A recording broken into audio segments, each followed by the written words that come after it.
अकबर का राज्य था। ध्यानो भक्त बहुत बड़ी संख्या में भक्तों को लेकर माँ ज्वाला के दर्शनों के लिए जा रहा था। किसी को पता है ज्वाला माँ का स्थान कहाँ पर है? कोई बताएगा? वही स्थान जहाँ पर बिना घी बाती के माँ की ज्योति जलती रहती है। माँ का वह ज्वाला माँ का स्थान हिमाचल के कांगड़ा शहर में है। बोल सच्चे दरबार की जय। इतनी बड़ी संख्या में भक्तों को देखकर अकबर के सैनिकों ने ध्यानो भक्त को रोका और उसे अकबर के सामने पेश किया। अकबर ने उससे पूछा कि इतनी बड़ी संख्या में तुम सब कहाँ जा रहे हो? क्या कहीं आक्रमण करने का इरादा है? तो ध्यानो भक्त ने बताया कि मैं सब भक्तों को लेकर ज्वाला माँ के दर्शनों के लिए जा रहा हूँ। तो अकबर ने पूछा कि कौन ज्वाला? तो ध्यानो भक्त ने बताया कि सारे संसार का पालन करने वाली सर्वशक्तिमान शक्ति माँ ज्वाला के दर्शनों के लिए जा रहा हूँ। जब अकबर ने सुना कि सर्वशक्तिमान वो ज्वाला को बता रहा है तो वो क्रोध से तिलमिला उठा और बोला, सर्वशक्तिमान तो मैं हूँ, ज्वाला कैसे हो सकती है? तो ध्यानो भक्त ने बताया कि मेरी माँ मरे हुए में प्राण डाल सकती है, होनी को अनहोनी कर सकती है। ऐसी बात सुनकर अकबर ने ध्यानो भक्त के घोड़े का शीश काट दिया और उसे बोला, अगर तेरी माँ मरे हुए में प्राण डाल सकती है, वह सर्वशक्तिमान है, तो अपने घोड़े को जीवित करवा के दिखा। कोई जानता है जिस स्थान पर अकबर ने ध्यानो भक्त के घोड़े का शीश काटा था वह कहाँ पर है? पता है किसी को? वह स्थान हमारी दिल्ली में ही है, क्योंकि दिल्ली की गद्दी पर अकबर बैठा हुआ था, जहाँ पर आज सिद्ध शक्ति पीठ माँ झंडे वाली का मंदिर बना हुआ है। बोल झंडे वाली मैया की जय। तो ध्यानो भक्त ने अकबर से कहा कि अब मैं पैदल ही माता रानी के दर्शनों के लिए जाऊंगा और मुझे 1 महीने का समय चाहिए, तब तक मेरे घोड़े के शव को सुरक्षित रखना।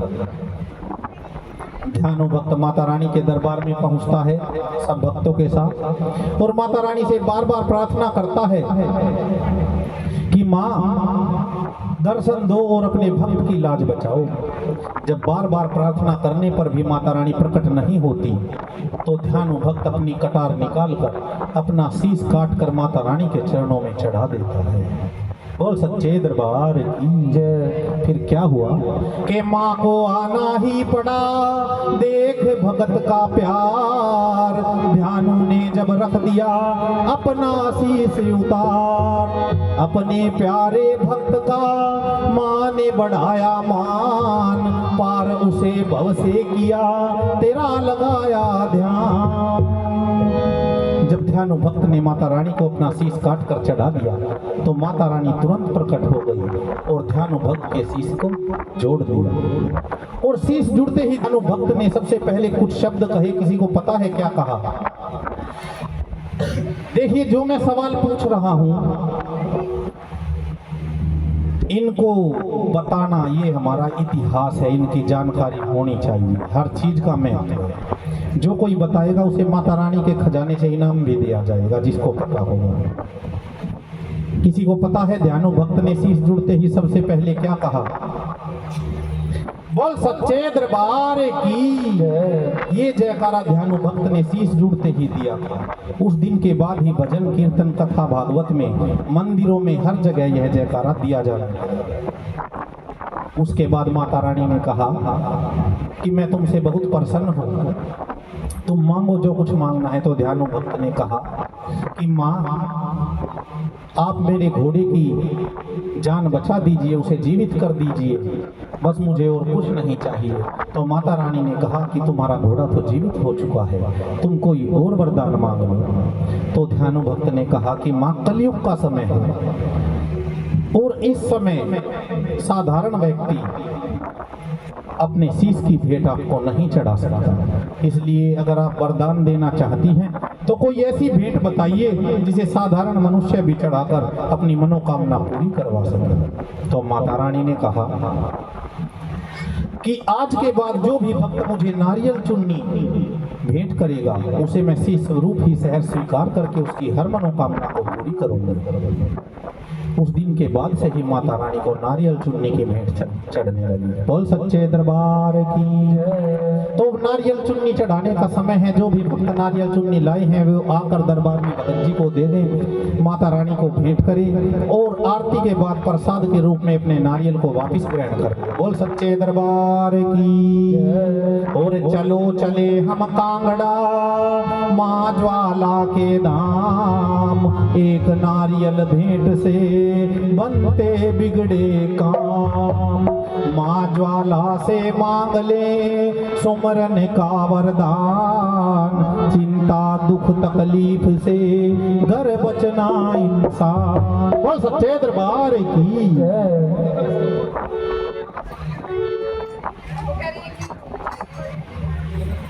तो ये ध्यानो भक्त की कथा है।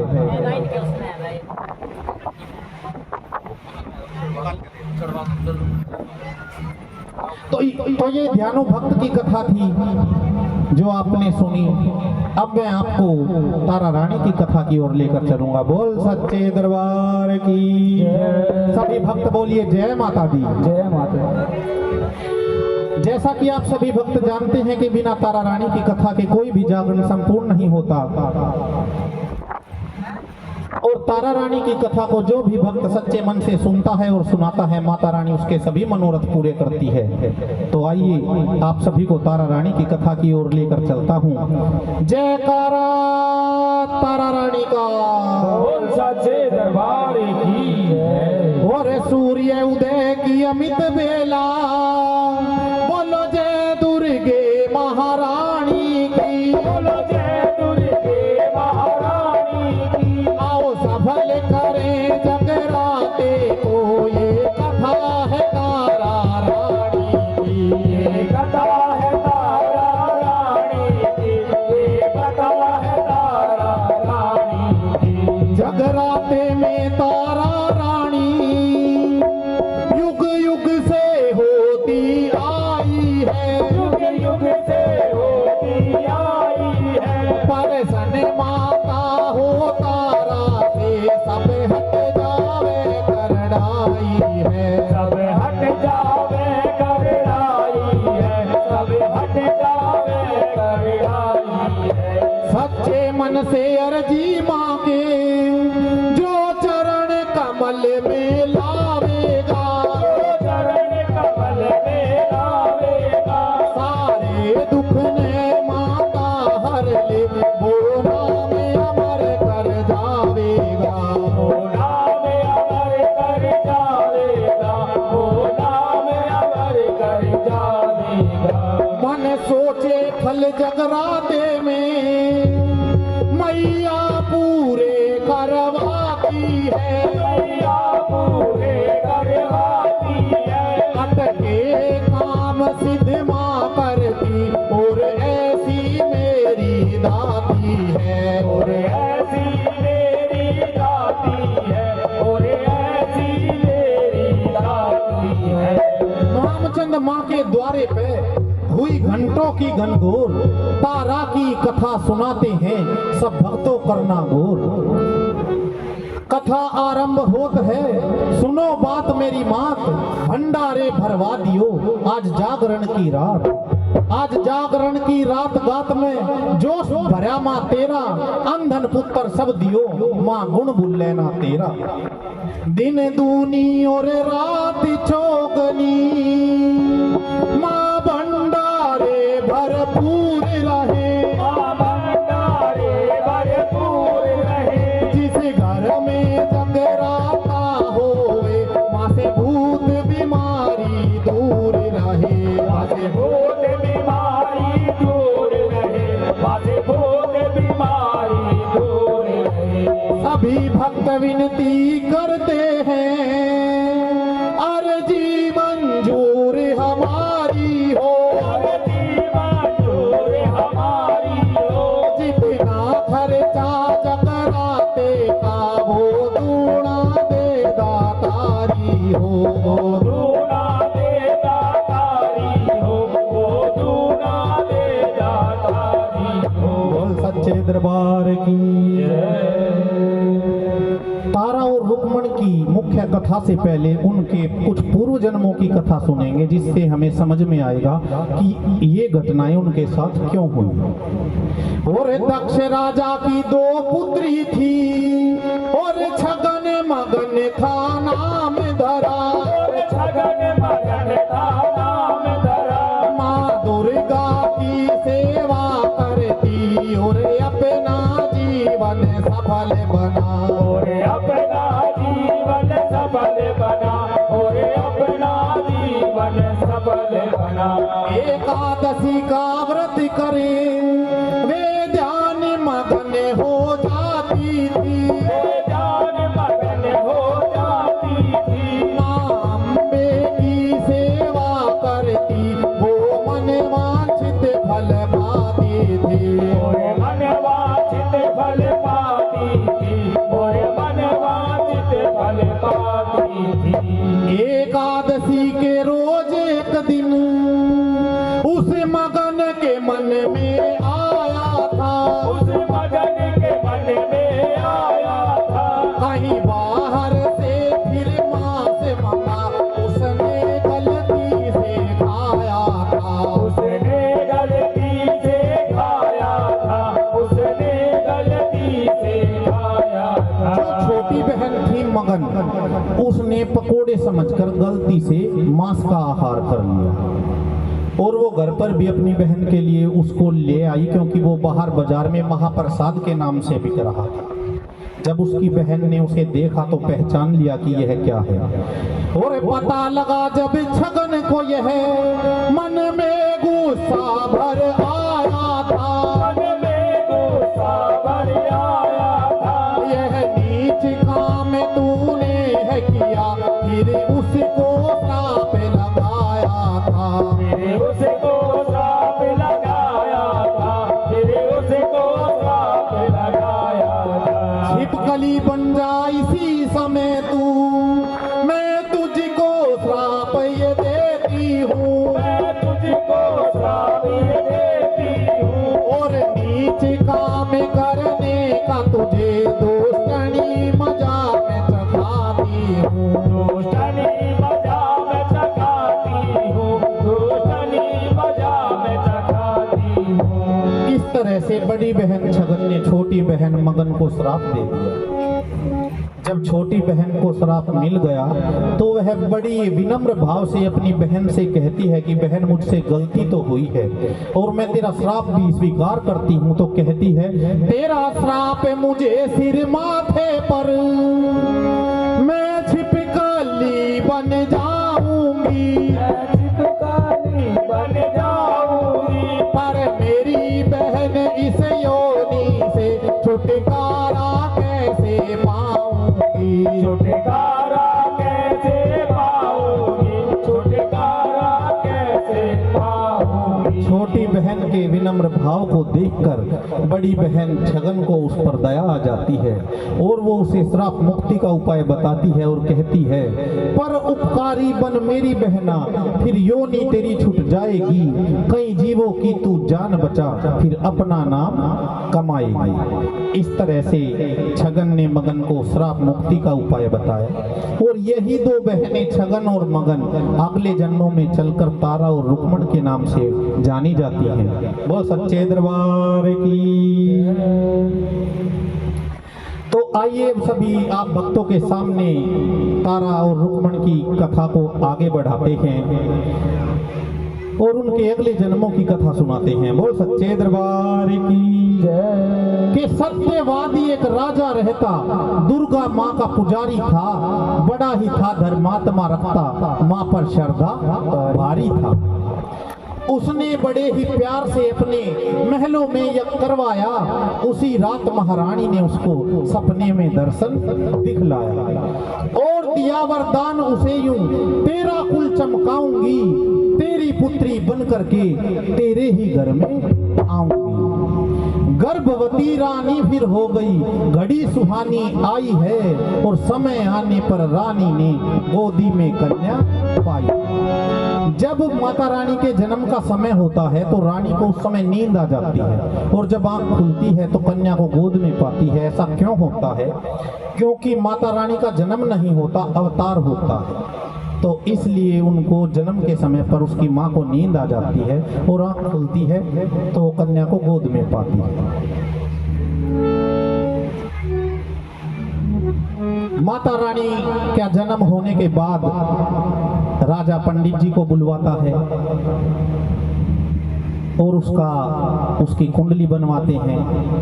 पंडित जी उस कन्या के कुंडली को देखकर बड़े खुश होते हैं और बताते हैं कि यह बड़ी ही तेजस्वी कन्या होगी, यह माता रानी की परम भगतनी होगी, इसकी महिमा का बखान युगों युगांतर तक किया जाएगा, और इसका जन्म सुबह तारों की छांव में जिस समय हम कथा कर रहे हैं उसी समय हुआ है, इसलिए इसका नाम तारा होगा। बोल सच्चे दरबार की जय। ये जो छगन थी पिछले जन्म में, इसका जन्म तारा के रूप में हुआ।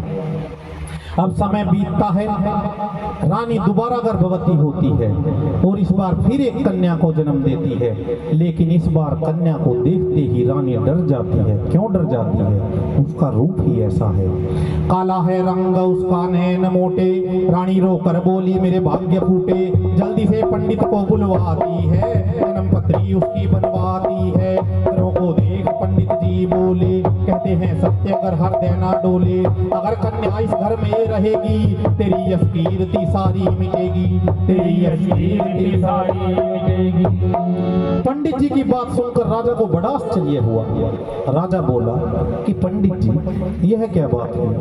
अभी अभी इस कन्या ने मेरे घर में जन्म लिया है, कोई कर्म भी नहीं किया, अच्छा ना बुरा, फिर इसके भाग्य में ऐसा क्यों लिखा हुआ है कि यह जिस घर में पलेगी बढ़ेगी उसका सब कुछ नष्ट कर देगी? तो राजा कहते हैं कि पंडित जी जरा देखकर बताओ तो सही कि ऐसा इस कन्या के साथ क्यों हो रहा है। तो उसके पिछले जन्म में देखकर पंडित जी राजा को बताते हैं, कहते हैं कि राजा रानी दोनों सुन लो, राज की बातें बताते हैं, बहु संहिता जो कहती है वही तुम्हें समझाते हैं, वही तुम्हें समझाते हैं। राजा अब ध्यान से सुनो, तुम पिछले जन्म में भी राजा थे और एक दिन तुम्हारा शिकार खेलने का मन हुआ और शिकार खेलते खेलते तुम जंगल में बहुत दूर निकल गए। शाम का समय हुआ, तुमने मंत्री को कहा कि थकावट हो गई है, मेरे विश्राम की व्यवस्था करो। मंत्री ने तुम्हारे विश्राम की व्यवस्था की और घोड़े को चरने के लिए छोड़ दिया। आपकी लेटते ही आंख लग गई, तो फिर मंत्री ने क्या किया और क्या देखा आपकी आंख लगने के बाद? कि खुला छोड़ दिया घोड़े को और घास की सेज बिछाई है, एक गाय चरती फिरती फिर तेरे सम्मुख आई है, तेरे सम्मुख आई है। राजन मंत्री तेरा दुष्ट था, न जाने उसके मन में क्या आया है, उसने गाय को बड़ी जोर से मारा। तो फिर क्या हुआ? दुष्टी था मंत्री तेरा राजन, ना जाने क्या विचारा है, क्रोध में आके उसने गाय को बड़े जोर से मारा है। दुष्टी था मंत्री तेरा राजन, ना जाने क्या विचारा है। तो राजन मंत्री तेरा दुष्ट था, उसने गाय को बड़ी जोर से मारा और गाय को मारने की आवाज से राजन तुम्हारी आंख खुल गई और आंख खुलते ही तुमने क्या देखा? कि तड़फी गाय मरी सामने, तुमको बहुत मलाल हुआ, तड़फी गाय मरी सामने, तुमको बहुत मलाल हुआ। भला बुरा कहकर मंत्री को देश से तोड़ निकाल दिया, देश से तोड़ निकाल दिया। गाय को मारने की आवाज से राजा की आंख खुल गई, सारा दृश्य उसने देखा और बड़ा दुख हुआ उसने राजा ने मंत्री को देश से निकाल दिया। फिर सोचा कि गौ की हत्या हुई है और मेरे राज्य में हुई है, मेरे मंत्री के द्वारा हुई है और मेरी आंखों के सामने हुई है, तो इस बात का तो पश्चाताप करना पड़ेगा। अब आपको बताते हैं कि प्रत्येक जीव को अपने कर्मों का फल अवश्य भुगतना पड़ता है। हम जो पुण्य कर्म करते हैं हमें उनका फल भी मिलेगा, और जाने अनजाने में जो हमसे पाप हो जाते हैं उसका दंड भी हमें अवश्य भुगतना पड़ेगा। ये नहीं है कि पाप भी करे जाओ और पुण्य भी करे जाओ और फिर दंड ना मिले या फल ना मिले, सब कुछ मिलेगा। पुण्य का फल भी मिलेगा और पाप का दंड भी मिलेगा। ये जो गाय मरी है ये पिछले जन्म की मगन थी जिसको छिपकली बनने का श्राप लगा था, लेकिन माता रानी की भगतनी होने के कारण और एकादशी का व्रत करने के कारण उसके श्राप पर उसके पुण्य हावी हो गए और पहले उसे गाय का जन्म मिला। अब अगला जन्म इसका छिपकली के रूप में होगा। बोल सच्चे दरबार की जय। तो राजन तूने विचार किया कि गाय की हत्या हुई है तो उसका प्रायश्चित करने के लिए तूने भंडारे का आयोजन करवाया कि गौ हत्या का पाप है भारी, सोच बहुत ही घबराया। गौ हत्या का पाप है भारी, सोच बहुत ही घबराया। उसका प्रायश्चित करने को तूने यज्ञ रचवाया, तूने यज्ञ रचवाया। राजन तूने विचार किया और यज्ञ और भंडारे का आयोजन करवाया, लेकिन मंत्री तेरा दुष्ट था। कहते हैं सांप के दांत में जहर होता है, छिपकली की पूंछ में जहर होता है, मक्खी के सर में जहर होता है और दुष्ट आदमी के रोम रोम में जहर होता है। तो मंत्री तो तेरा दुष्ट था, वह तुझसे बदला लेना चाहता है। वह पंडित जी का भेष बनाता है और फिर क्या करता है, रसोई घर में वो घुस जाता है, बन रही खीर देख पाता है, मरा हुआ सांप फिर निकाला है, कड़ाहे खीर के में डाला है, इसे जो खाएगा मर जाएगा, यज्ञ राजा का निष्फल जाएगा, यज्ञ राजा का निष्फल जाएगा। अब मंत्री ने तो अपनी चाल चल, आज इस कर्म को एक जीव देख रहा है, कोई नहीं देख रहा। किसी को पता है कौन देख रहा है? किस किस ने बताया? हाथ उठाइए। बहुत बढ़िया, एक एक करके खजाना ले जाओ, लेकिन शोर मत मचाइए, उठ के आती वर भी और जाती वर भी। कथा में डिस्टरबेंस नहीं करना है, ले जाओ दरबार से खजाना। बोल सच्चे दरबार की के छपकिल्ली के छत से लग कर देख रही करनी सारी, छत से लग कर देख रही करनी सारी। वो थी गायें पिछले जन्म की मंत्री द्वारा गई मारी, मंत्री द्वारा गई मारी। छिपकली ने सोचा कि इस खीर को जो भी खाएगा वह मारा जाएगा। इतने में क्या हुआ, छिपकली सोचती है कि तेरा इस योनि से मुक्ति पाने का समय आ गया है। इतने में राजन तूने आवाज लगा दी कि भंडारे को शुरू करो, भंडारे को शुरू करो। तूने आवाज लगाई है और तेरे सामने छिपकली ने कढ़ाई में छलांग लगाई है। अब राजा के सामने छिपकली ने कढ़ाई में छलांग लगा दी और भंडारा जूठा हुआ सारा। मन में उदासी छाई है, दुष्ट नीचनी पापनी तूने क्या करनी दिखलाई है। कम कर दे थोड़ी, इको मत घटाओ। इको चली गई बेटा, इको का घट गया यो।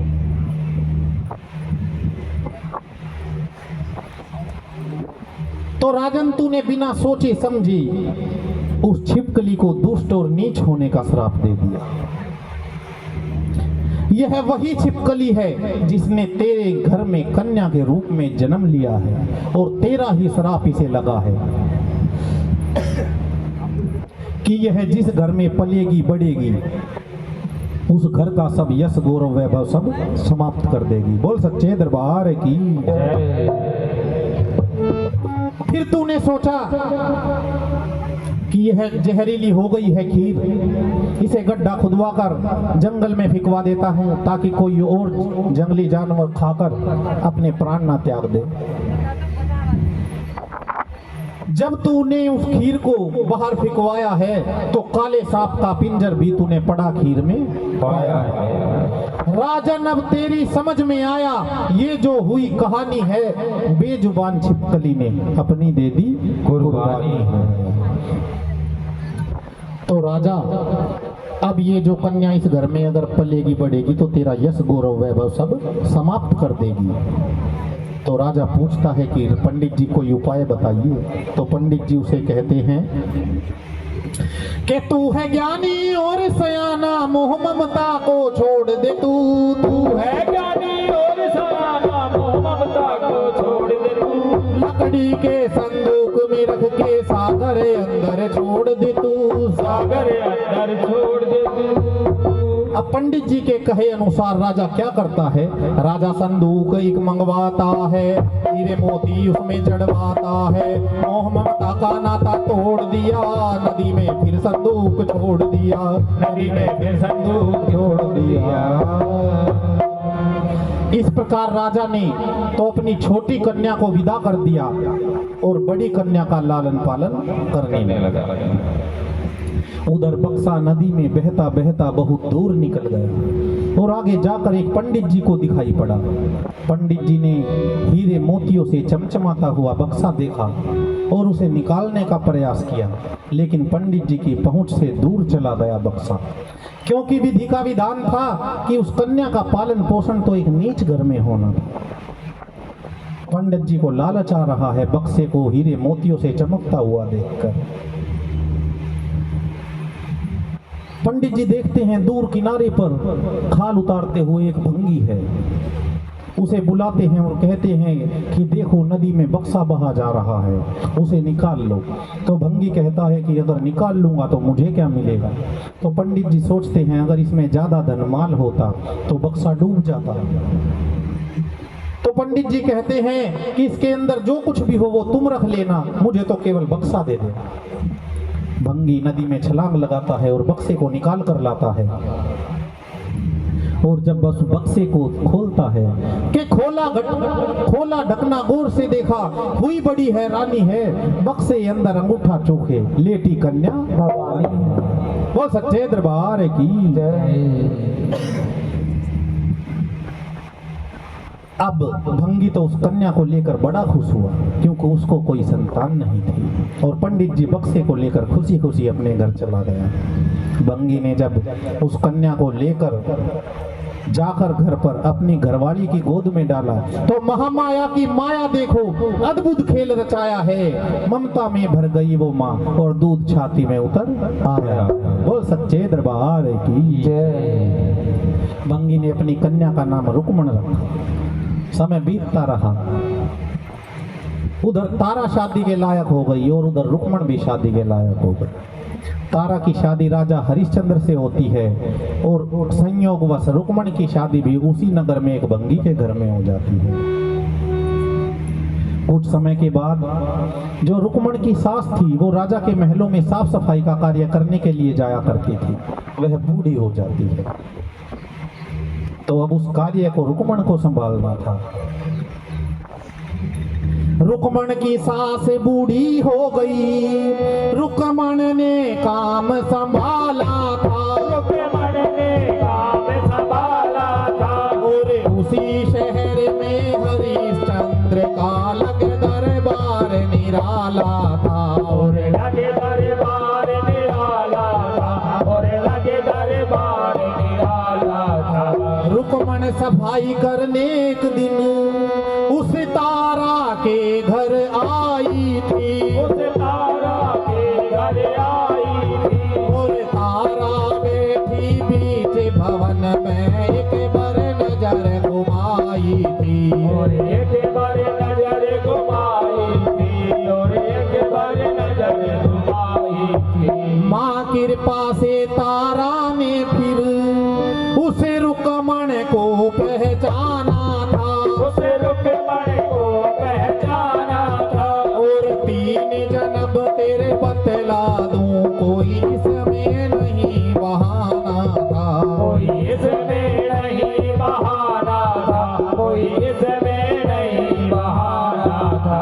तारा ने माता रानी की कृपा से रुक्मण को पहचान लिया और उसे बता दिया कि तू मेरी सगी माजाई बहन है और आज के बाद अगर तुझे कुछ चाहिए तो किसी बात का कोई संकोच मत करना, नहीं संकोच मुझे बताना। इसी तरह समय बीतता रहा, दोनों बहनों का प्यार प्रेम बढ़ता रहा। कुछ समय बाद तारा ने अपने घर पर माता रानी का जागरण करवाया। तो रुक्मण ने पूछा कि बहन तू ये क्या करवा रही है? तो तारा ने बताया कि यह माता रानी का जागरण हो रहा है और इस जागरण में जो भी सच्चे मन से अरदास लगाता है माता रानी उसके सभी मनोरथ पूरे करती है। तो रुक्मण कहती है कि माता रानी का जागरण है तो मैं भी अरदास लगाऊंगी, अगर मेरी इच्छा माता रानी ने पूरी की तो मैं भी माता रानी का जागरण करवाऊंगी। तो हमारे घर पर भी क्या हो रहा है, आज जागरण हो रहा है। तो जिसके मन में जो इच्छा है अब हम भी अरदास लगा सकते हैं सभी। यह अरदास गुप्त होती है। हमारे भगत जी अभी आपके बीच में आएंगे, पैर दरबार के हमारे भगत जी अभी आपके बीच में आएंगे झोली लेकर। जिसकी जो श्रद्धा है, इच्छा है, बिना किसी को दिखाए बिना किसी को बताए मुट्ठी में लेकर उसकी झोली में डाल देना और माता रानी से जिसकी जो इच्छा है मांग लेना, माता रानी अवश्य पूरा करेगी। बोल सच्चे दरबार की जय। तो रुक्मण क्या अरदास लगाती है, माता रानी से किस तरह से प्रार्थना कर रही है? बोल सच्चे दरबार की। हो थारी बन के रहूं गीदास मेरी पूरी करियो आस। हो थारी बन के रहो गीदास मेरी पूरी करियो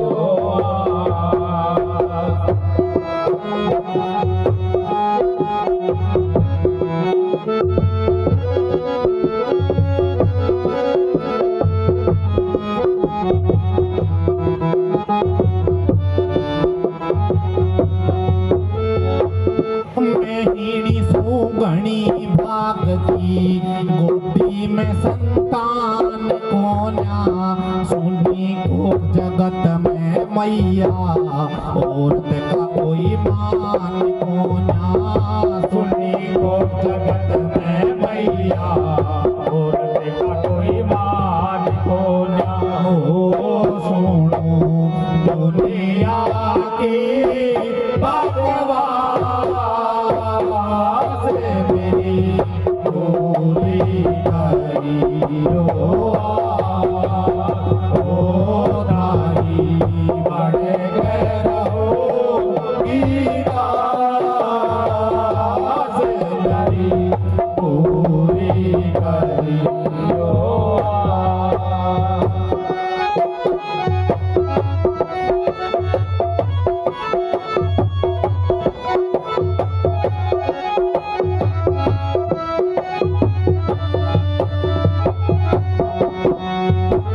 सारी दुनिया कहती आई, सारी दुनिया कहती आई, बिन बेटे के नहीं गति। धर्म सनातन सच्चा जग में इसमें को ना झूठे रती। धर्म सनातन सच्चा जग में इसमें को न छोड़े रती। ओ माने पूरा से विश्वास मेरी पूरी करियो आस। हो थारी बन के रहो गीदास मेरी पूरी करियो आस।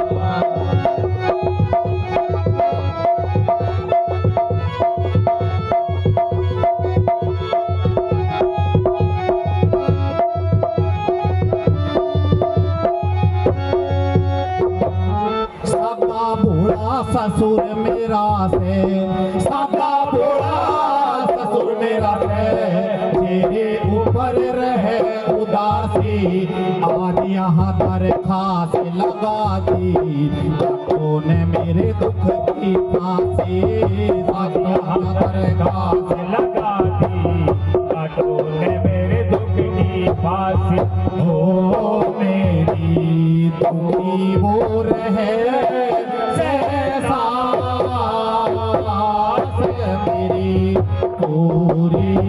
करियो आस, ओ थारी बन के रहूंगी दास,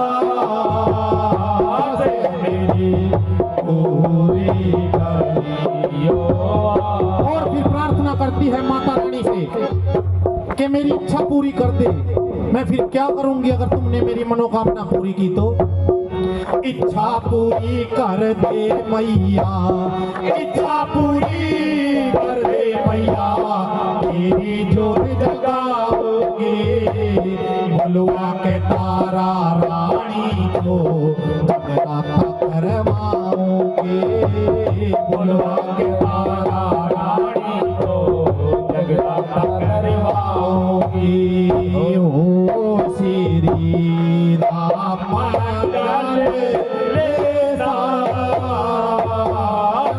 मेरी पूरी करियो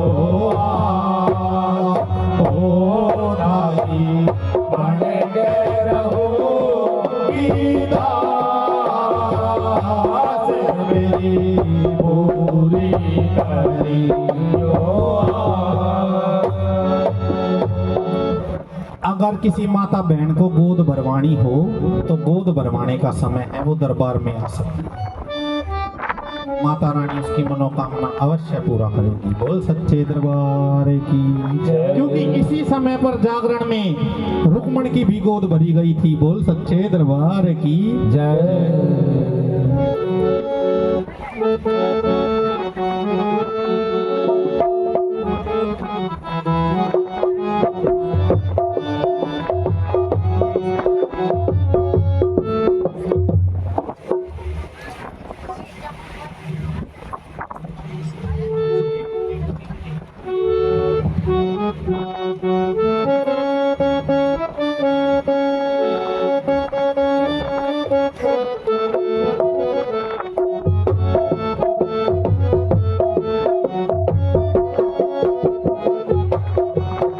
तेरे भवन पे अर्जी लाई मेरी मैया शेरा वाली, मेरी आके गोद भरो माँ जगदम्बे पहाड़ों वाली। तेरे भवन पे अर्जी लाई मेरी मैया शेरा वाली, मेरी आके गोद भरो माँ जगदम्बा पहाड़ों वाली। मेरे भवन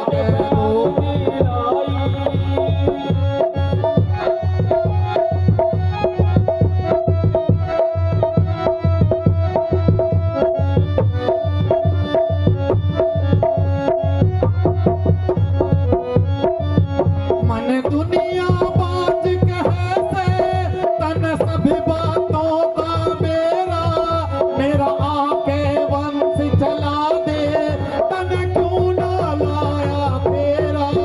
मेरा मुश्किल होया बसेरा बचवा दे मैं माँ खाड़ी, मेरी आके गोद भरो माँ मेरी मैया पहाड़ों वाली।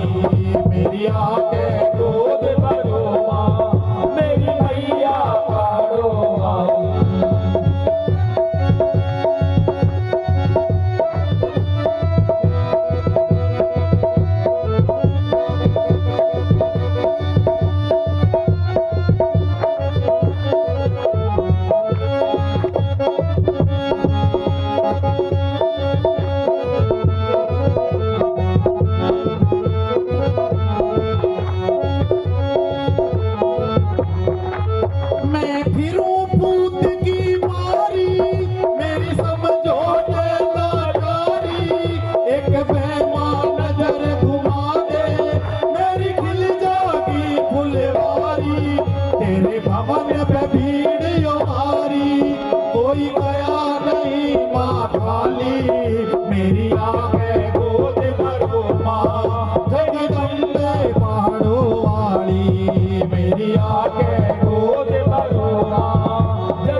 माई की शाही दे दे छोटा सा ललना, तेरा के गहना से भरना, मेरी दुर्गे पाड़ो वाली, मेरी आंखें गोद भरो माँ, मेरी मैया पाड़ो वाली, मेरी आंखें गोद भरो माँ, मेरी मैया पाड़ो वाली, तेरे भवन पे अर्जी आई, मेरी मैया तेरा वाली, मेरी आंखें गोद भरो माँ, जग दुनिया पाड़ो वाली, मेरी आंखें गोद भरो माँ, जगदम्बे पहाड़ों वाली। बोल सच्चे दरबार की जय। बोल दुर्गे मैया की। जय। माँ ने रुक्मण की अरदास पूरी की और 9 महीने बाद चांद से मुखड़े वाला लाल उसे दिया। घर में खुशी हुई, लेकिन रुक्मण माँ का जगराता करवाना भूल गए। रुक्मण का लड़का 5 साल का हो गया, लेकिन उसने जगराता नहीं करवाया। कहते हैं जब माता रानी देती है तो ढेरों के ढेर देती है, और जब लेने पर आती है तो चमड़ी भी उधेड़ लेती है। अब माता रानी उसके लड़के को बीमार कर देती है। रुक्मण अपने लड़के को जगह जगह पर लेकर घूमती है। वैद हकीम डॉक्टर हर जगह दिखाती है, मंदिरों में मत्थे टिकवाती है, लेकिन उसके लड़के को आराम नहीं होता। अंत में हार थक कर वह अपनी बहन तारा के पास जाती है और कहती है कि बहन, तू माँ की परम भक्तनी है और जरा ध्यान करके देख तो सही कि मेरे लड़के को आराम क्यों नहीं हो रहा है। तारा माता रानी का ध्यान करती है तो उसे आभास होता है कि रुक्मण तो जगराता करवाना भूल गई है, इसीलिए माता रानी से बीमार करके इसे याद दिला रही है। तारा रुक्मण से कहती है कि रुक्मण, माता रानी से क्षमा याचना करो और जगराता करवाने की तैयारी करो, तुम्हारा लड़का बिल्कुल ठीक हो जाएगा। रुक्मण क्षमा याचना करती है, रुक्मण का लड़का बिल्कुल ठीक हो जाता है।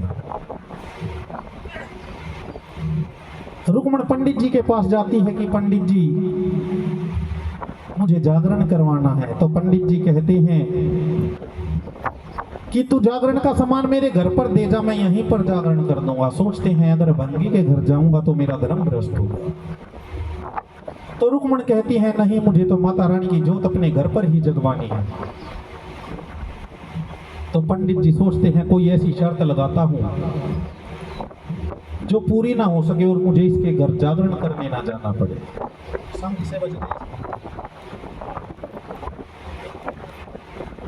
तो पंडित जी कहते हैं कि तेरे जागरण के लिए रुक्मण मैं तो शर्त लगाऊंगा, अगर तारा रानी तेरे घर आवे तो ही मैं जगराते में आऊंगा। रुक्मण कहती है कि तारा की जिम्मेवारी मेरी है, वह जरूर आएगी, तुम जागरण का मुहूर्त बताओ। तो पंडित जी कहते हैं कि मंगलवार के दिन परसों जागरण की तैयारी कर लेना और परसों जागरण होगा।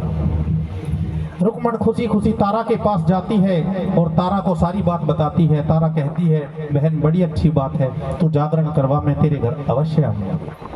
अब इन सारी बातों को कोई नहीं सुन रहा था, एक मंगल सेन नाम का नाई सुन रहा था। अब वह सारे शहर में कहता घूम गया कि रानी भंगियों के घर जाएगी, जगराता करेगी और प्रसाद खाएगी, लेकिन उसकी हिम्मत नहीं हुई राजा को बताने की।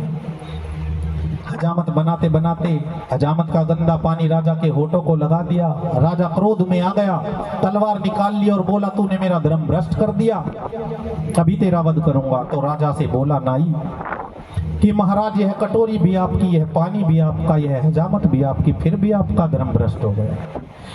और कल जब रानी भंगियों के घर जाएगी और जगराता करेगी और प्रसाद खाएगी, तब आपका धर्म भ्रष्ट नहीं होगा। राजा हजामत वाले पानी की बात को तो भूल गया और कहने लगा ऐसा नहीं हो सकता, मेरी रानी नहीं जाएगी। तो नाई कहता है रानी अवश्य जाएगी, क्योंकि रानी ने डल लिए हैं। अब डल तो आज भी चलते हैं, जो जागरण करवाने वाले होते हैं वे करने वाली पार्टी को देते हैं, लेकिन सभी को पता नहीं होता कि डल क्या होता है। 1.25 मुट्ठी चावल हल्दी में, रोली में या केसर में रंग के 1.25 मीटर लाल कपड़े में एक नारियल और कुछ दक्षिणा श्रद्धा सामान बांधकर जागरण करवाने वाले, जागरण करने वाली पार्टी को भेंट करते हैं, उन्हें डल कहते हैं। पहले समय में यह नियम था कि जिसे भी जागरण में बुलाना होता था उसे भी डल के चावल दिए जाते थे, और जो उन डल के चावलों को ले लेता था उसे जागरण में अवश्य आना होता था। लेकिन परिस्थितियों के अनुसार इस व्यवस्था में कुछ फेरबदल हुआ। अब सिर्फ करवाने वाले, करने वाली पार्टी को देते हैं डल, क्योंकि अगर कोई चावल स्वीकार कर ले और कोई ऐसी मजबूरी हो कि वो जागरण में ना आ पाए तो उसके ऊपर भार होता है। अब डल जो हमारी पार्टी के पास गए थे वे अब यहीं पर खोले जाएंगे। हमारे भगत जी आप सभी को वे देंगे, और फिर आपसे जब डल चढ़ाने का समय होगा तो आपसे लेकर जोत फिर चढ़ाए जाएंगे। जो अब तारा रानी की कथा में भक्त बैठे हैं उन्हीं की संपूर्ण हाजिरी लगेगी जो चावल चढ़ाएंगे। बोल सच्चे दरबार की। तो राजा कहता है कि चलो देखता हूं ऐसा होता है या नहीं होता है। मंगलवार का दिन आ गया, शाम का समय हुआ। राजा ने क्या किया, एक छुरी लेकर अपनी उंगली में एक घाव कर लिया और नमक लगाकर पट्टी बांध ली। सोचता है अगर दर्द होता रहेगा तो मुझे नींद नहीं आएगी, और नींद नहीं आएगी तो रानी मुझे छोड़कर कैसे जाएगी। शाम का समय हुआ, रानी ने कहा महाराज भोजन लगा दूं। तो राजा कहते हैं नहीं रानी, मुझे भूख नहीं है। तो रानी कहती है ठीक है महाराज सो जाइए। तो राजा कहता है नहीं रानी, मुझे नींद नहीं आ रही। रानी कहती है तो कहिए महाराज क्या आज्ञा है मेरे लिए। तो राजा कहता है कि मैं तो चौपड़ खेलूंगा तेरे साथ। राजा सोचता है जब चौपड़ के पासे अपनी दुखती उंगली से दबाकर फेंकूंगा तो दर्द होगा और मुझे नींद नहीं आएगी। रानी एक पतिव्रता नारी है, राजा के कहे को इनकार नहीं करती। वह कहती है ठीक है महाराज चौपड़ खेलते हैं। उधर राजा रानी चौपड़ खेल रहे हैं, उधर महलों में भंगियों की बस्ती की तरफ से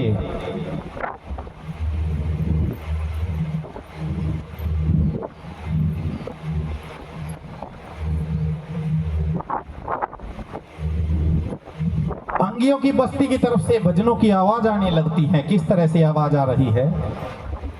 री महाकाली तेरे जागरण की रात मात मेरी अब तक ना आई। री महाकाली तेरे जागरण की रात मात मेरी अब तक ना आई। मात मेरी अब तक ना आई, मात मेरी अब तक ना आई। बात मेरी अब तक ना आई, बात मेरी अब तक ना आई। री महाकाली तेरे जागरण की रात मात मेरी अब तक ना आई। री महाकाली तेरे जागरण की रात मात मेरी अब तक ना आई। सुंदर सादर बार सजाया आए हैं नर नार। सुंदर सादर बार सजाया ये नरनार। तेरे पुजारी तेरे बच्चे तू ही सबकी मारी। महाकाली तेरे जागरण की रात मात मेरी अब तक ना आई। रे महाकाली तेरे जागरण की रात मात मेरी अब तक ना आई। जब तारा रानी इस तरह भजनों की आवाज सुनती है तो समझ जाती है कि जागरण शुरू हो गया है और राजा रानी चौपड़ खेल रहे हैं। तो रानी मैया से प्रार्थना करती है। क्या कहती है। ओ माँ शेरा वाली मेरी लाज बचा लेना। अब तक तो निभाया है, आगे भी निभा लेना। अब तक तो निभाया है, आगे भी निभा लेना। रुकमण के घर जागरण मैं कैसे जाऊंगी। रुकमण के घर जागरण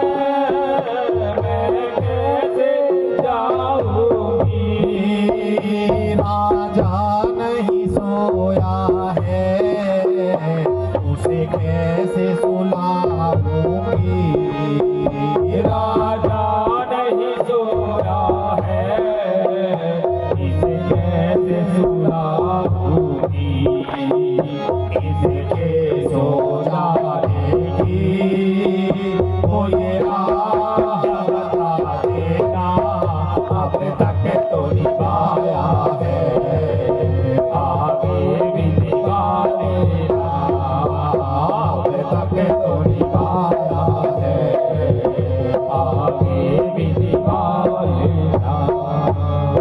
माता ने कहा कि तारा तू चिंता मत कर, मैं अभी पवन का रूप धारण कर कर राजमहल में आ रही हूँ। तभी शीतल मंद सुगंध समीर बहने लगी और ठंडी हवा का एक ऐसा झोंका आया कि राजा को नींद आने लगी। तो राजा रानी से कहता है, रानी मुझे नींद आ रही है। तो रानी कहती है, महाराज सो जाइए, मैं भी तो कब से यही चाह रही हूँ कि आप सो जाइए। लो मैं तुमको सिराना दे देती हूँ, तकिया लगा देती हूँ। तो राजा कहता है, नहीं रानी, मैं सिराना नहीं लगाऊंगा, मैं तो तुम्हारे घुटने पर सर रख के सोऊंगा। रानी पतिव्रता नारी है, मना नहीं करती, कहती है ठीक है महाराज सो जाइए। अब राजा सो जाता है, सोचता है अगर घुटना हटा कर जाएगी तो मेरी आंख खुल जाएगी। अब रानी राजा के सोने के बाद दोबारा माता रानी से प्रार्थना करती है। क्या कहती है?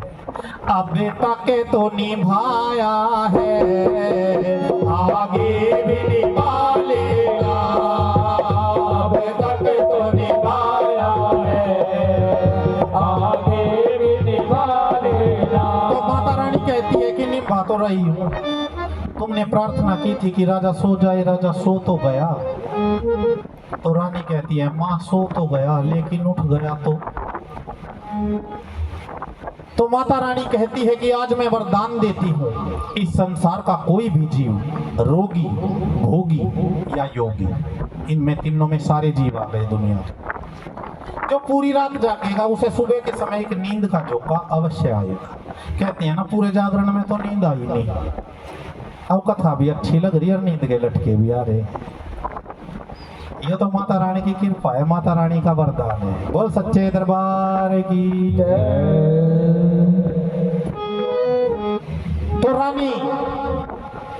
तो रानी धीरे से घुटना हटाती है, तकिया लगाती है और वहां से निकलने का प्रयास करती है। तो देखती है सब दरवाजों पर पहरेदार खड़े हैं।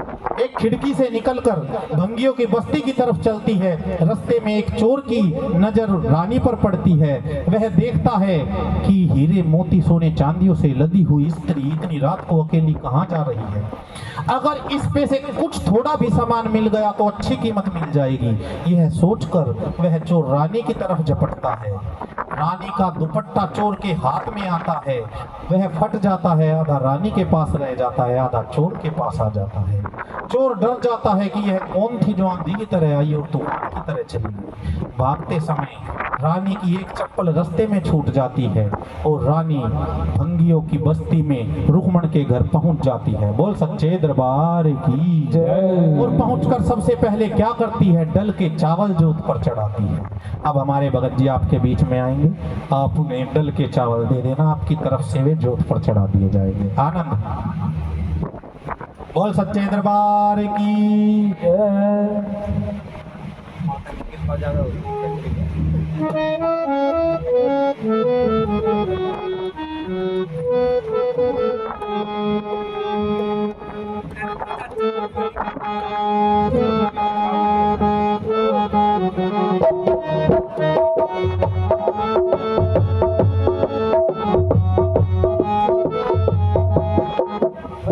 सारे को झुका लो, सिरों वाली को मना लो, सारे को झुका लो, सिरा वाली को मना लो, चल दर्शन पालो कर दो।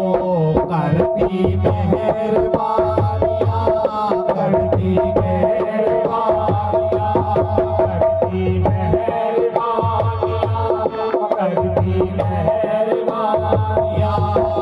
मेरी माँ के द्वारे संकट सारे, मेरी माँ के द्वारे संकट सारे काटे जाए परेशानियां।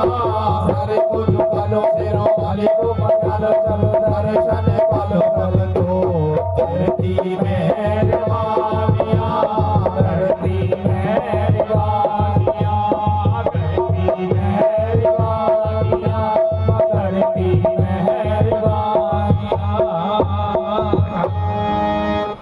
हुआ, जब रानी पहुंचती है, देखती है दरबार में क्या हो रहा है। सुबह का समय हो रहा है, जागरण चल रहा है, माता रानी को मेहंदी लगाई जा रही है। हमारे घर पर भी जागरण चल रहा है, हम भी माता रानी को मेहंदी लगाएंगे और उस मेहंदी को माता रानी को लगाने के बाद आप सभी को भी लगाएंगे। यह माता रानी की मेहंदी है, माइयों को भी लगानी है और भाइयों को भी लगानी है। माइयों को माई लगाएंगे और भाइयों को भाई लगाएंगे। बोल सच्चे दरबार की तेरे दर पे आए सवेरे सवेरे, तेरे दर पे आए सवेरे सवेरे, माँ को मनाए सवेरे सवेरे, माँ को मनाए सवेरे सवेरे। तेरे भगत ने भैया मेहंदी मंगाई हो, गंगा जल में मेहंदी मिलाई हो, मेहंदी रचाए सवेरे सवेरे, तेरे दर पे आए सवेरे सवेरे, माँ को बनाए सवेरे सवेरे, माँ को मनाए सवेरे सवेरे। इधर माता रानी को मेहंदी लगाई जा रही है, उधर राजमहल में राजा की आंख खुल जाती है और राजमहल में राजा की आंख खुली, तारा देखी, तारा मिली ना महलों में तो राजा की तन गई भ्रुकुटी। बड़ा क्रोध आया,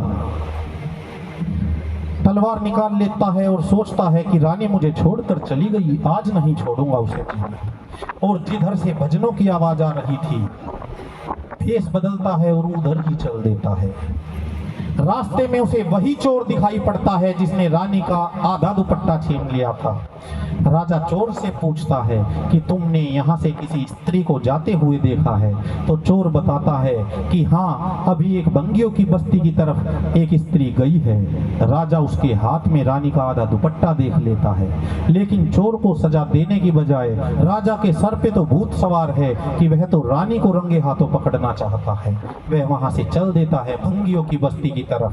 रास्ते में आगे बढ़ता है तो रास्ते में पड़ी हुई रानी की एक चप्पल को पहचान लेता है, आगे बढ़ता है और फिर क्या होता है, वह रुक्मण के घर पर पहुंचता है, कोने में बैठ जाता है जहां पर भजन कीर्तन चल रहे हैं। किस तरह से गुणगान हो रहा है माता का। ओ माते करते हैं तुमको नमन, ओ बात करते हैं तुमको नमन, सुख चैन मिलता है, सुख चैन मिलता है आके शरण। ओ बात करते हैं तुमको नमन, ओ बात करते हैं तुमको नमन। फिर कुछ देर बाद क्या हुआ, जागरण संपूर्ण हुआ। माता रानी को भोग लगाया गया। भोग किस चीज का लगाया गया? ये जागरण किसके होते हैं, कौन सी देवी के नाम के होते हैं, किसी को पता है? कौन सी माँ के नाम की जोत जगाई जाती है? किसी को नहीं पता किसका जागरण हो रहा है। जागरण महाकाली के नाम के होते हैं। ये जोत साक्षात महाकाली के नाम की जगाई जाती है।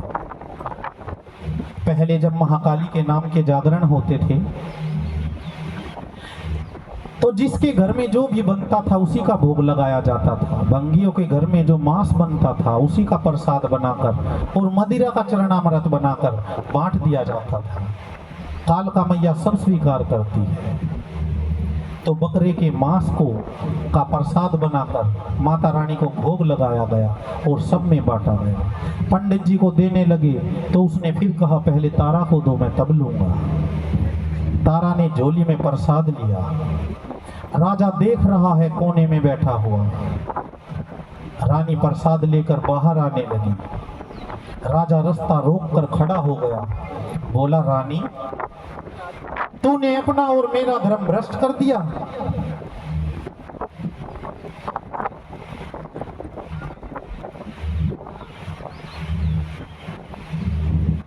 रानी, तूने अपना और मेरा धर्म भ्रष्ट कर दिया।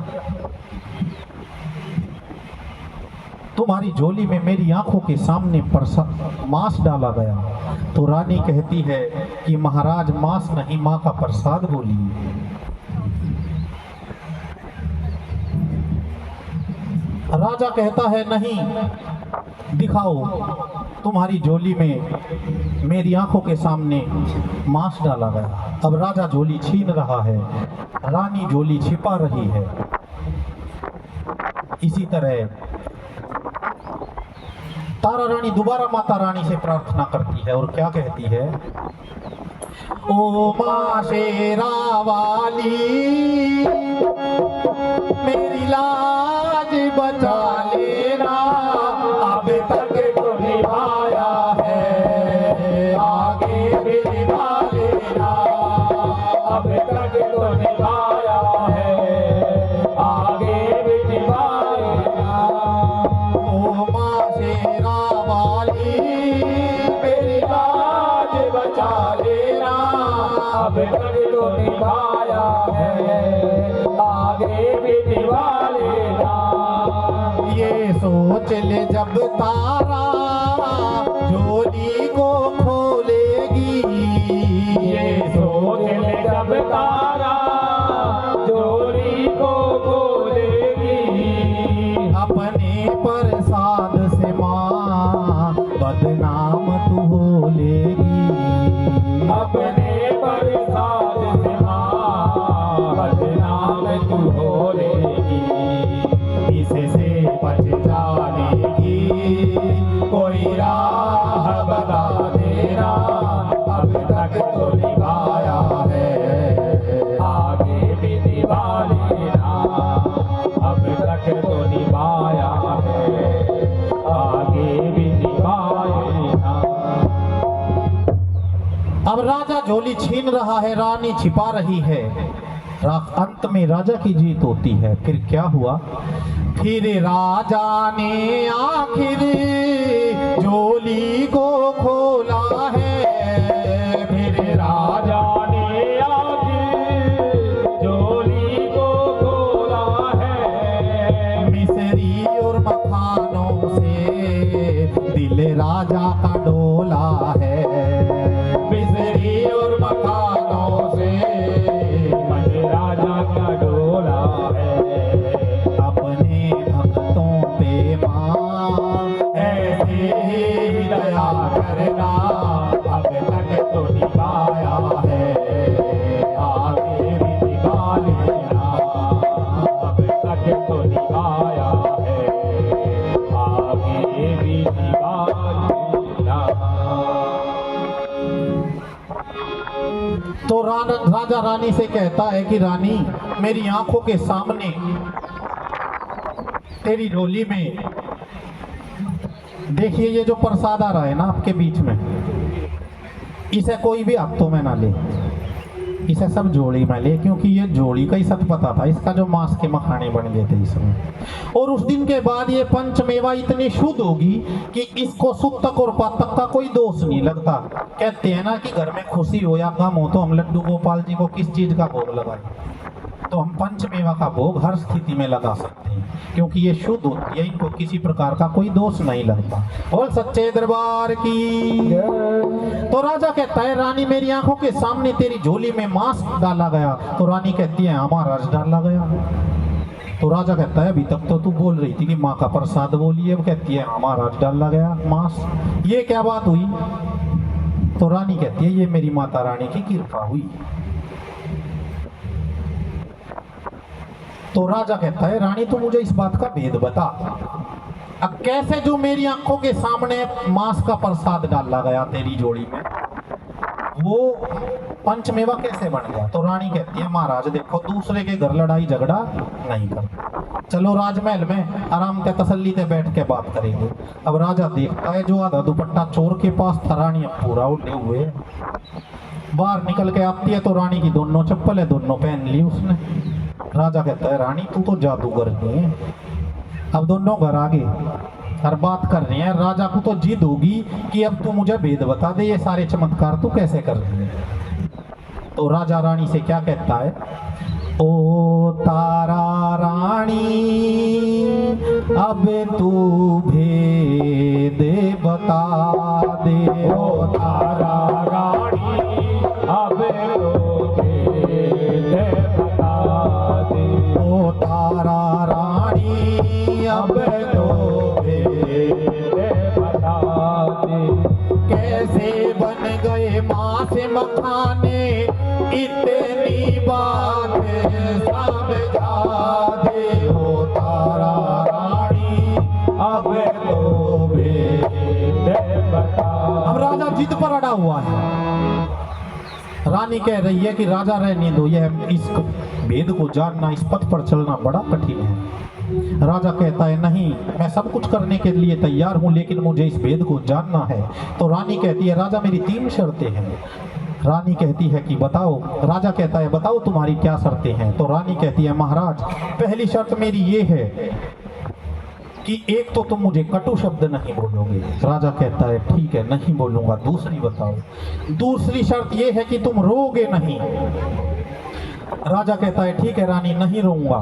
और तीसरी शर्त मेरी ये है कि तुम मेरी माता रानी की शक्ति पर विश्वास रखोगे। तो राजा कहता है मुझे तुम्हारी तीनों शर्त मंजूर है, बताओ मुझे क्या करना है, लेकिन मैं तुम्हारी उस शक्ति के दर्शन करना चाहता हूँ। तो रानी कहती है कि अब मैं जैसा कहती हूँ वैसा करते जाओ। तो रानी ने राजा को क्या कहा, नीला नीला घोड़ा तेरा लाडला है राजा जी। नीला नीला घोड़ा तेरा लाडला है राजा जी। नीला नीला घोड़ा तेरा लाडला है राजा जी। नीला नीला घोड़ा तेरा लाडला है राजा जी। उसकी भेंट चढ़ा दे ओ राजा उसकी भेंट चढ़ा दे। राजा कहता है ठीक है अभी चढ़ा देता हूँ। तलवार लेकर घुड़साल में गया और अपने नीले घोड़े के शीश को धड़ से अलग कर दिया और रानी से बोला कि ठीक है मैंने घोड़े की भेंट चढ़ा दी, अब मुझे अपनी शक्ति के दर्शन करो। रानी कहती है कि घोड़े का शीश काटना आसान था, कोई विलाप करने वाला नहीं था ना। अगर मेरी शक्ति माँ के दर्शन करने हैं तो तुझे अपनी सबसे प्यारी वस्तु की भेंट चढ़ानी होगी। तो राजा पूछता है कि बता क्या करना है। तो क्या बताती है, एक पुत्र तेरा लाडला है राजा जी। एक पुत्र तेरा लाडला है राजा जी। एक पुत्र तेरा लाडला है राजा जी। एक पुत्र तेरा लाडला है राजा जी। उसकी भेंट चढ़ा दे और राजा उसकी भेंट चढ़ा दे। राजा के सर पर भूत सवार है उस शक्ति के दर्शन करने का। लड़का बाहर खेल रहा है, गली लेके खड़क गलियों में आया, पुत्र को आवाज लगाई है और पुत्र ने जो ही शीश झुकाया राजा ने तलवार चलाई। पुत्र ने अपने पिताजी को प्रणाम करना चाहा, प्रणाम करने के लिए शीश झुकाया ही था, प्रणाम कर भी नहीं पाया। इतने में तो राजा ने अपने पुत्र का शीश काट दिया और शीश काटकर उसे आभास हुआ कि यह मैंने क्या कर दिया। वह रानी से कहता है कि रानी ऐसी कौन सी शक्ति है जहां पर पुत्र की बलि देनी होती है। तो रानी कहती है कि राजा सिखाने वाला गुरु होता है और सीखने वाला शिष्य होता है, अब मैं जैसा कहती हूँ तुम वैसा करते जाओ। तो राजा पूछता है बता मुझे अब क्या करना है। तो रानी कहती है अपने घोड़े के और अपने पुत्र के जो शव हैं उनके छोटे छोटे टुकड़े करो और उन्हें पतीले में भरो और उनको पकाकर उनका माँ के लिए प्रसाद बनाओ। और प्रसाद किस तरह बनाना है, राजा काट कर पतीले में भर लेता है और पूछता है बता किस तरह बनाना है। तो रानी कहती है उपले ना लगाना राजा लकड़ी ना लगाना। उपले ना लगाना राजा लकड़ी ना लगाना। उपले ना लगाना राजा लकड़ी ना लगाना। उपले ना लगाना राजा लकड़ी ना लगाना। जोत पे माँ से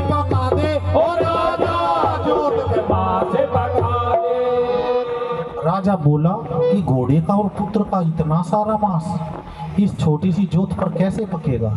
तो रानी कहती है यह जोत छोटी नहीं है, यह साक्षात आदि शक्ति भगवती भवानी है जो क्षण भर में सारे संसार को भस्म कर सकती है।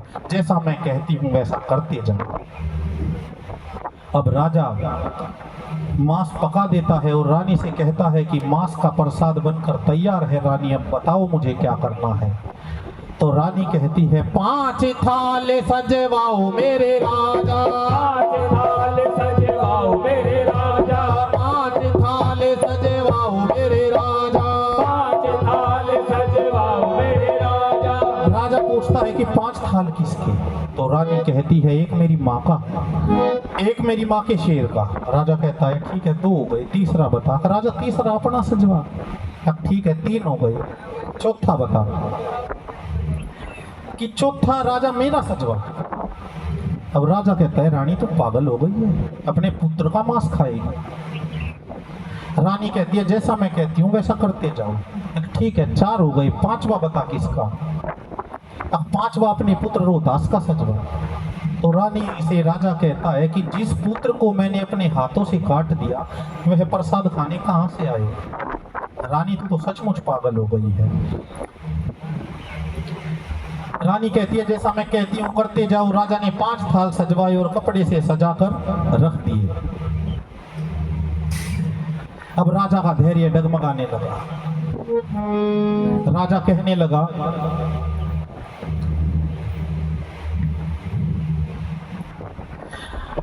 रोने लगा राजा। रानी कहती है कि राजा तुम क्यों रो रहे हो? तो राजा कहता है अरे तारा मोहे पुत्र वियोग रुलाए, हरि तारा मोहे पुत्र वियोग रुलाए।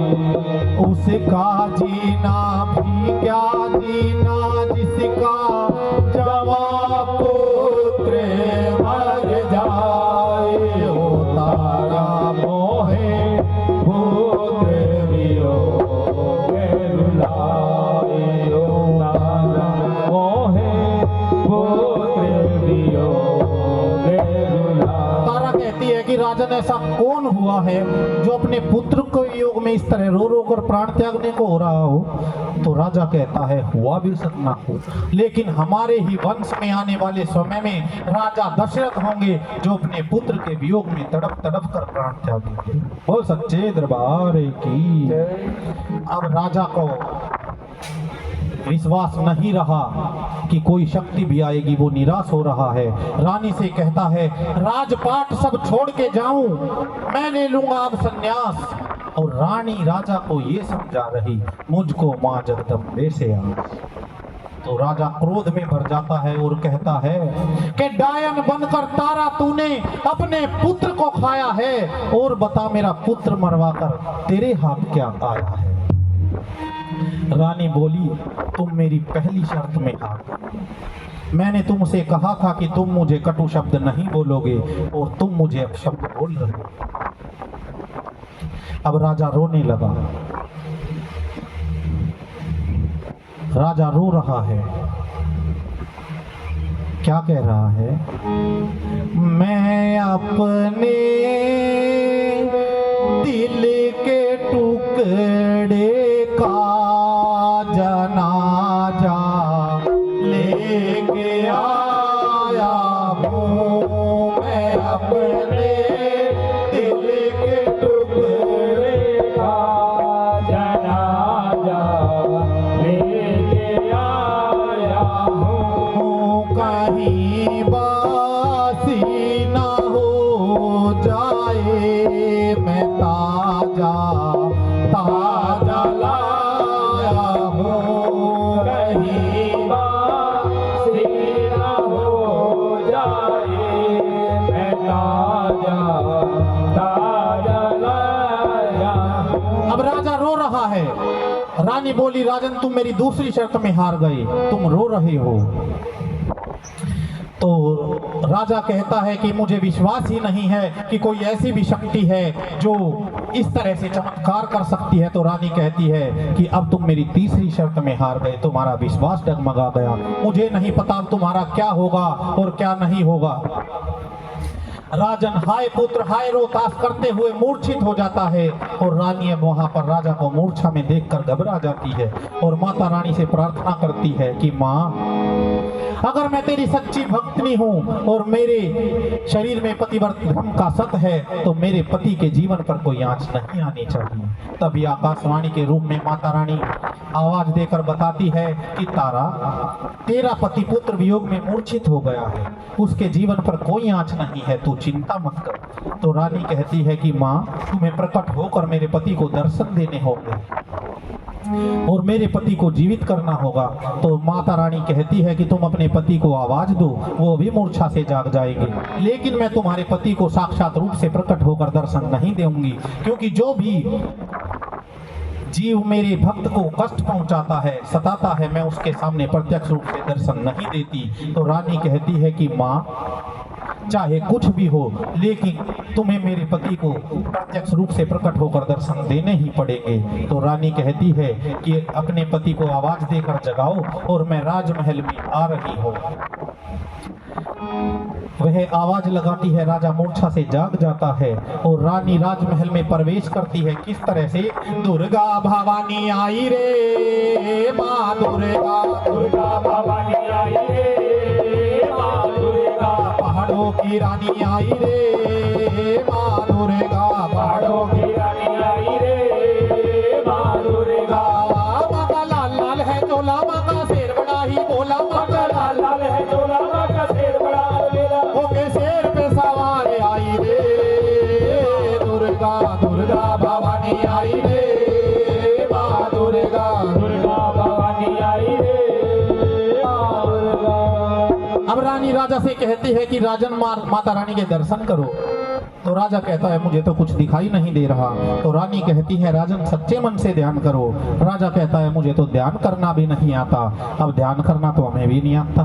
तो रानी बताती है जिसे ध्यान करना नहीं आता वो इतना तो कर सकता है, इतना तो कह सकता है, बोलो जय माँ जय माँ जय जय माँ, बोलो जय माँ जय माँ जय जय माँ, बोलो जय माँ जय माँ जय जय माँ, बोलो जय माँ जय माँ जय जय माँ, बोलो जय माँ जय माँ जय जय माँ, बोलो जय माँ जय माँ जय जय माँ। रानी राजा को कहती है कि सच्चे मन की से माँ को पुकारो। तो माता रानी तभी राजमहल में आती है और जब राजमहल में आती है तो अपनी गोदी में राजा के लड़के को लेकर आती है। बोल सच्चे दरबार की जय। और लड़के को लाकर राजा की गोद में दे देती है। राजा लड़के से पूछता है कि बेटा तू कहाँ था? तो लड़का बताता है कि मैं तो माँ की गोद में सो रहा था। तो राजा सोचता है कि जब लड़का जीवित है, घुड़साल में जाकर देखता है तो घोड़ा भी जीवित है, तो वो क्या है जो 5 थाल ढके हुए रखे हैं।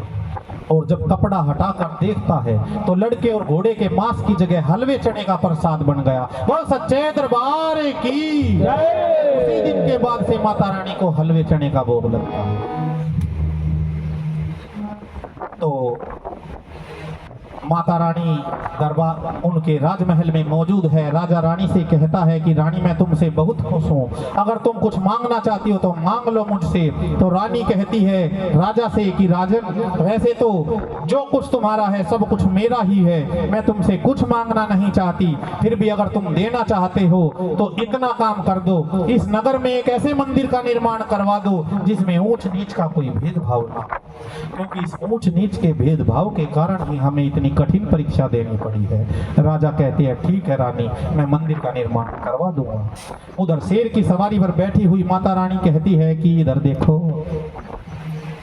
वरदान देने के लिए मैं आई हूँ, तुम दोनों तो यहीं रहोगे, फिर मांग लेना, फिर ले लेना, फिर दे देना। अगर आज कुछ मांगना चाहते हो तो मुझसे मांग लो।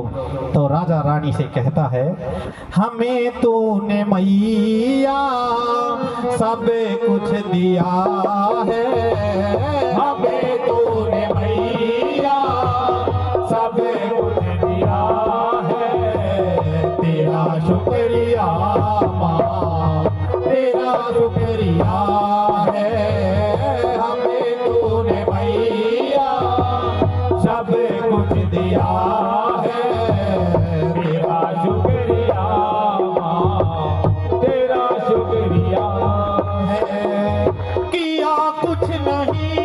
है, शर्मसार हूँ मैं, तेरी रहमतों का तलबगार हूँ मैं।